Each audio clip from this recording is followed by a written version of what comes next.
What's up, friend? Let's make some coffee. For today's video, we're breaking down the Breville Barista Express, which I think is one of the best espresso machines on the market. I'm offering my opinion on it and some tips and tricks for how you guys can pull better shots with it.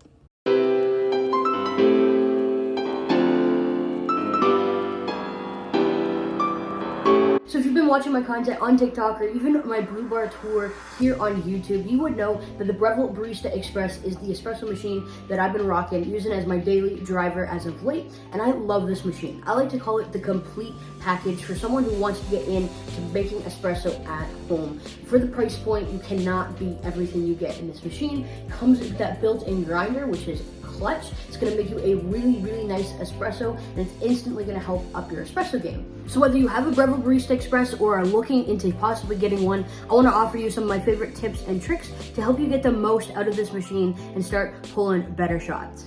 Now, there's a few different reasons why I did decide to go with the Breville Barista Express as my main espresso grind, so I want to share those with you guys real quickly. Because as you know, there's a ton of different espresso machines on the market that make awesome espresso. So why the Breville? Well, first of all, the price point. While it does come in at a hefty $800 Canadian, there's an awesome used market for it. I was able to pick up mine for only $450, and with that price point, you're still under $1,000, which is honestly what I would cap any at-home espresso machine at. If you're just a casual espresso drinker who likes to pull nice shots at home for your friends or even yourself, don't spend more than $1,000 on an espresso machine. This should be at the top of your budget. So price point is the biggest part there. Number two, like I just mentioned, the fact it has a built-in grinder. For my drip and filter coffee, I'm using the Fellow Ode grinder, which I think is fantastic. But as of right now, as of currently shooting this video, the Ode does not have espresso capabilities, and I really didn't want to splurge on a separate espresso grinder because those things ain't cheap, right? I got the Ode. The Ode is handling my filter game. It takes up enough counter space in my kitchen. So with the Breville Barista Express, it has a built-in espresso grinder right on top of the machine, so it doesn't take up any more of a footprint. You don't need any extra counter space for it. The grinder is decent. Now, if you're wondering if the Breville Barista Express is the espresso machine for you for your at-home coffee bar, here's a few things that I would say. If you're a beginner to intermediate into the world of espresso, then this is going to be an amazing machine for you. It's going to help you pull great shots whether you know nothing or know a decent amount of information. There's lots of stuff to tinker with, lots of stuff to upgrade and play around with, and if you find videos just like this one, you can always get the most out of your machine. It's really easy to use, very user-friendly, super basic, bunch of buttons that you can push, essentially making your espresso experience automated. Now, you're not going to start pulling perfect shots right away when you get this machine. It'll still take some tinkering around, some learning about espresso, and some dialing in your shot by adjusting the grinder to get the perfect shot. But just to begin with, it's going to pull you a very nice shot that you should be happy with, and you can only go up from there as you continue to learn. So my tip number one is to always buy and grind fresh beans every time you're using the machine. Obviously, there is a little bit of a hopper on the grinder, so you think you can store beans in there, but it's always better to put beans fresh in every single time and to weigh them in. That's what I always love to do. Tip number two, this is not a commercial machine, it's an at-home machine, so it takes a little while for it to get going and to get up to heat to pull a good shot. So after you turn your espresso machine on, I'd say give it at least 30 minutes to warm up before you get into your espresso. One of the great features about this machine is that you can push the power button and in just a few seconds, the machine will be ramped up and ready to go.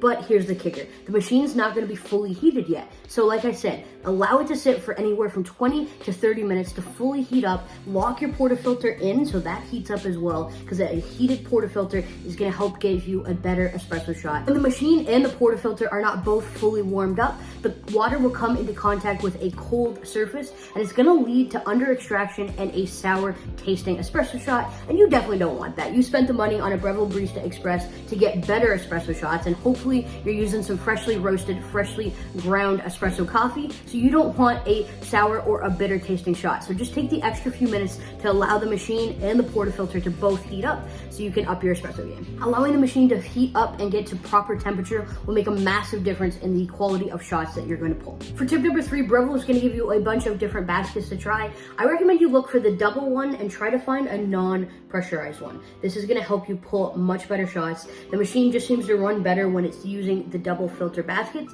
When I first got the machine, I was trying the single ones, and I was so frustrated I could not get the machine to work properly. So pop in a double non-pressurized basket. You'll notice that the non-pressurized basket should have more holes in it, and this is the one that I always recommend using because it's going to give you a more natural crema made through the pressure of the coffee. That's the best basket to use, so look for the double non-pressurized one. Now, if you've been watching any of my videos on any social media platform, you know that I am a coffee roaster, and that one of my biggest tips for you getting better coffee at home is to buy freshly roasted beans from a local independent coffee roaster. That is going to give you the best starting point. Let's be honest, you cannot get good quality coffee if you're not using good quality beans. So take the time, do some research, find a local independent roaster in your neighborhood, take a stroll downtown. I am sure there are going to be a ton of them. If you want to check out my beans, they're going to be linked in the bio down below, streetbrew.ca, so check that out. But make sure you're getting freshly roasted. I feel like this is especially true with espresso. Espresso needs high quality, freshly roasted beans. And like I mentioned in tip number 1, it's always better to grind your beans fresh each time you use it for espresso. So if you find a craft roaster, you're going to have a better shot at getting non-oily, non-bitter espresso.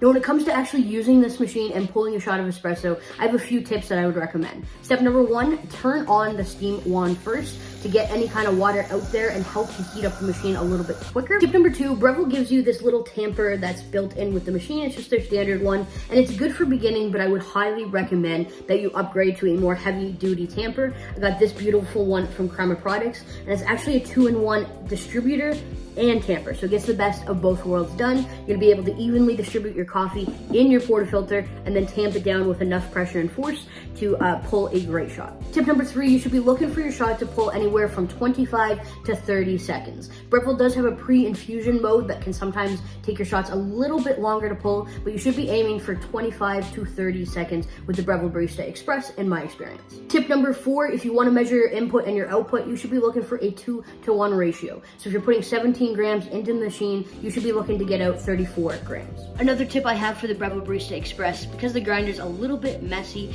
you can sometimes waste a lot of stuff. Get yourself a dosing funnel. Just rest right on top of your portafilter, and it'll help reduce your waste and just make sure you're getting all the grounds you need inside.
Just like that, you made a fantastic shot using the Breville Barista Express. If you have this machine or are looking to get this machine, hopefully this video you found super helpful and it will help you take your espresso game to the next level. The most important thing to remember and keep in mind when messing around with espresso, regardless of what machine you're using, whether it's the Breville Barista Express or any other machine, every machine is different. It's going to take a lot of tinkering, a lot of messing around to dial in your machine and pull good shots.